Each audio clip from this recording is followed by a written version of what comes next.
Hello दोस्तों, मैं दीपक महोबिया। मेरे YouTube चैनल में आपका स्वागत है। दोस्तों, इस वीडियो में मैं बात करने वाला हूं एक्सिस ESG इक्विटी फंड के बारे में। पर उसके पहले दोस्तों, क्या आपको मालूम है कि भारत में पहला ESG फंड कब लॉन्च हुआ था? भारत में पहला ESG इक्विटी फंड लॉन्च हुआ था 1991 में। उसके बाद दूसरा 2019 में और फिर 2020 में कुछ और ESG फंड लॉन्च हुए।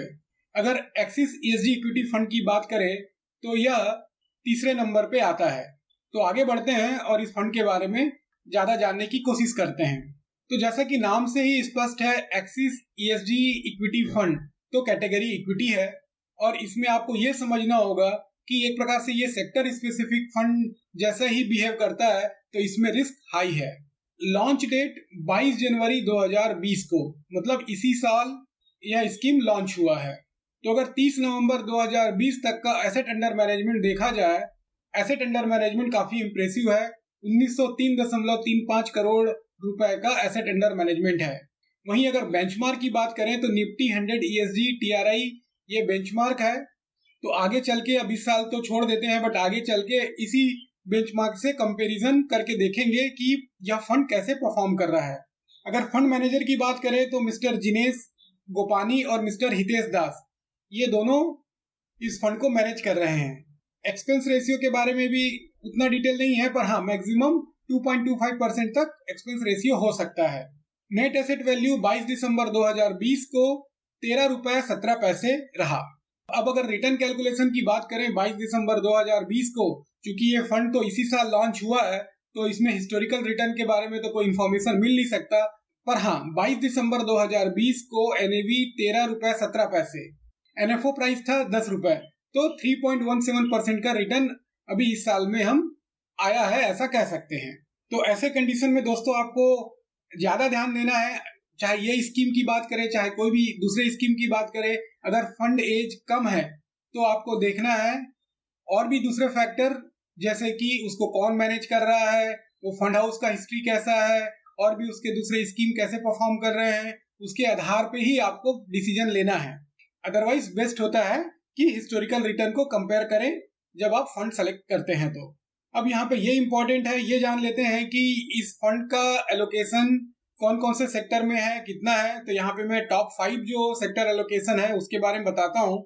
और यहाँ पे ये इंपॉर्टेंट है, फाइनेंशियल सर्विसेज में 40.98% का इन्वेस्टमेंट है, IT में 21.81% का, कंज्यूमर नॉन ड्यूरेबल्स में 10.93% का, कमर्शियल सर्विसेज में 10.66% का और इंडस्ट्रियल मैन्युफैक्चरिंग में 5.40% का। अगर ये 5 सेक्टर एलोकेशन को ही हम ऐड कर देते हैं तो 89.78% का एलोकेशन हो जाता है। तो देखने से समझ में आ रहा है कि मेजर चंक जो है वो फाइनेंशियल सर्विसेज और IT में गया हुआ है। अब ये भी देख लेते हैं कि कौन कौन सी कंपनी में इनका इन्वेस्टमेंट है। तो यहाँ पे मैं आपको टॉप 10 होल्डिंग बता रहा हूँ। पहला है बजाज फाइनेंस लिमिटेड, जिसमें 11.38% का एलोकेशन है। दूसरा कोटक महिंद्रा बैंक लिमिटेड, 9.32% का एलोकेशन। HDFC बैंक लिमिटेड 8.21% का एलोकेशन। एवेन्यू सुपरमार्ट लिमिटेड 7.77% का allocation. Tata consultancy services limited 7.41% का allocation. Info Edge India limited 5.96% का एलोकेशन। नेस्ले इंडिया 4.22% का allocation. Housing development finance corporation limited 4.05% का एलोकेशन।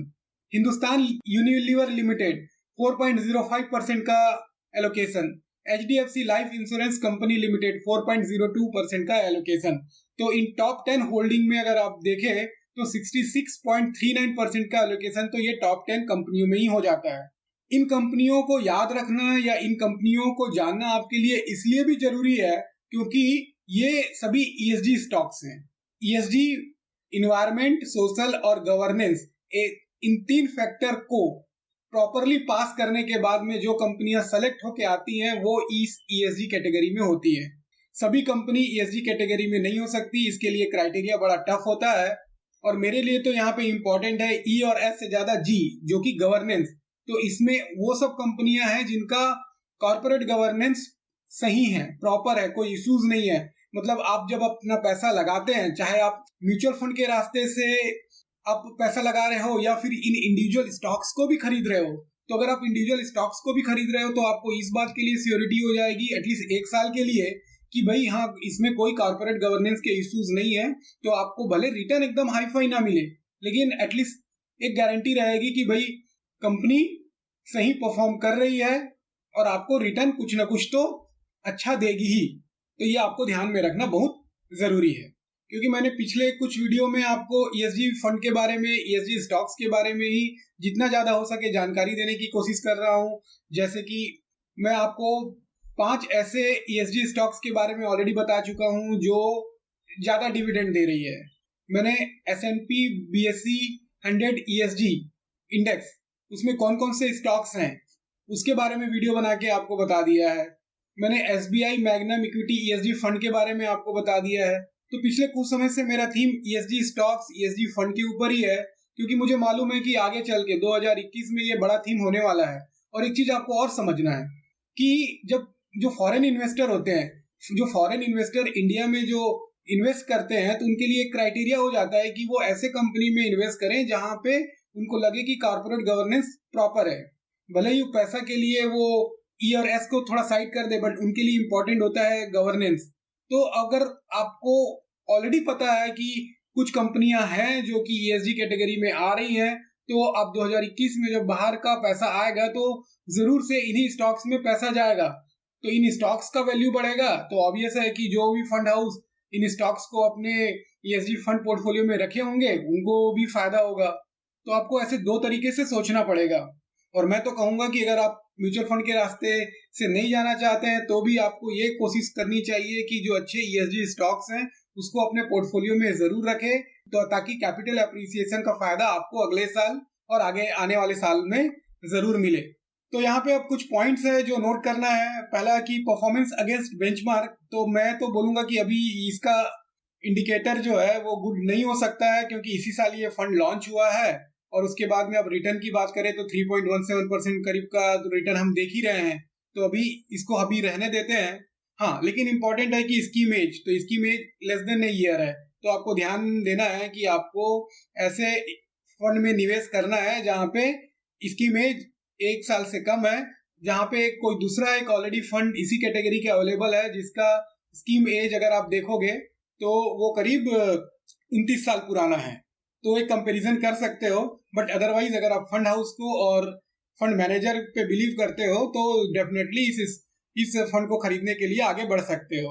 सिंस इंसेप्शन रिटर्न, तो ये भी एक गुड इंडिकेटर नहीं है, क्योंकि इसी साल ये फंड लॉन्च हुआ है, तो बेटर है कि अगले साल जब Q1 Q2 में फिर से इस फंड के बारे में जब मैं वीडियो बनाऊंगा तो उस समय जो है ये रिटर्न और बाकी और डिटेल देने की कोशिश करूंगा।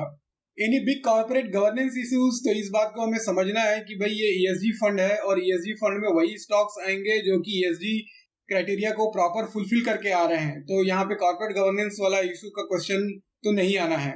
हाँ, रिस्क इंपॉर्टेंट है, ये रिस्क जो है वो हाई रिस्क रहेगा क्योंकि पूरा इन्वेस्टमेंट इक्विटी में होगा। पर एक चीज आपको ये भी ध्यान में रखना है कि अगर आप चाहते हैं कि आपको इंडियन स्टॉक्स के अलावा बाहर के स्टॉक्स का भी अप्रिसिएशन का बेनिफिट मिले तो वो आप कर सकते हो, क्योंकि इसमें ऐसा कोई रेस्ट्रिक्शन नहीं है कि सिर्फ इंडियन स्टॉक्स में ही निवेश करेंगे, बाहर के स्टॉक्स में भी एक्सिस ईएसजी इक्विटी फंड का इन्वेस्टमेंट हो सकता है। अब आगे ये बात आती है कि अगर आपको इसमें निवेश करना है तो कौन से लेवल पे निवेश करना है, क्या अभी निवेश कर सकते हो? अगर अभी निवेश कर सकते हो तो कौन से मोड में निवेश करना चाहिए, कौन सा ऑप्शन चूज करना चाहिए? तो उसके लिए 2-3 चीजें मैं बोलूंगा। अगर आपको म्यूचुअल फंड के बारे में कम नॉलेज है, आप म्यूचुअल फंड के बारे में थोड़ा ज्यादा जानना चाहते हैं, तो आप मेरे बुक से या फिर उडेमी में जो कोर्स है उससे आप फायदा उठा सकते हैं। उसका प्राइस भी रीजनेबल प्राइस है, the complete mutual fund course, इससे आप फायदा उठा सकते हैं।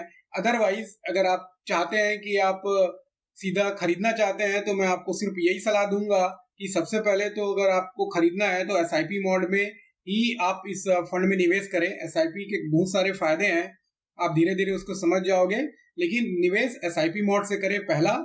और दूसरा एक काम और करें कि जब आप खरीदते हैं तो फंड हाउस के वेबसाइट से ही खरीदें, डायरेक्टली खरीदें। मैं रेगुलर प्लान की बात नहीं कर रहा हूं, मैं बात कर रहा हूं डायरेक्ट प्लान। तो आप डायरेक्ट प्लान को आप खरीदें, उससे फायदा ये होगा कि आपको थोड़ा सा उसमें जो डिस्ट्रीब्यूटर को या ब्रोकर को जो पैसा, जो कमीशन जाता है, वो पैसा थोड़ा सा आपको बच सकता है। तो 2 ध्यान रखें, एक तो डायरेक्ट प्लान खरीदें और दूसरा जो है आप कोशिश ये करें कि आप जो है एसआईपी के द्वारा इस फंड में निवेश करें। रही बात अगर आपका बड़ा पोर्टफोलियो है तब तो फिर आपको सिंगल मैनेज करने में दिक्कत होगी। उस समय फिर आप जो है डिस्ट्रीब्यूटर या फिर अपने फाइनेंशियल एडवाइजर की सलाह से वो जैसा सजेस्ट कर सकते हैं वैसा आप कर सकते हो। अदरवाइज ये 2 मोड से अभी आप शुरुआत करना चाहते हो तो कर सकते हो। तो दोस्तों इसी तरह के वीडियो के लिए आप मेरे चैनल को सब्सक्राइब कर सकते हो और अगर नोटिफिकेशन ऑन करोगे तो जब भी मैं नया वीडियो अपलोड करूंगा आपके पास में नोटिफिकेशन के तौर पे उपलब्ध हो जाएगा और आप मेरे वीडियो से फायदा उठा सकते हैं।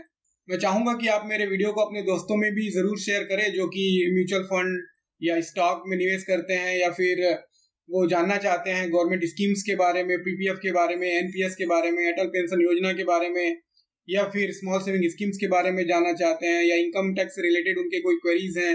इसी तरह के कोई भी अगर उनको डाउट होता है तो चाहे तो वो मुझे कमेंट करके बता भी सकते हैं ताकि मैं उनको रिप्लाई भी कर सकूं। तो आप जरूर अपने दोस्तों को भी मेरे वीडियो को शेयर करें ताकि वो भी इसका फायदा उठा सकें। अभी के लिए दोस्तों इतना ही, इंतजार करिए मेरे अगले वीडियो का। धन्यवाद।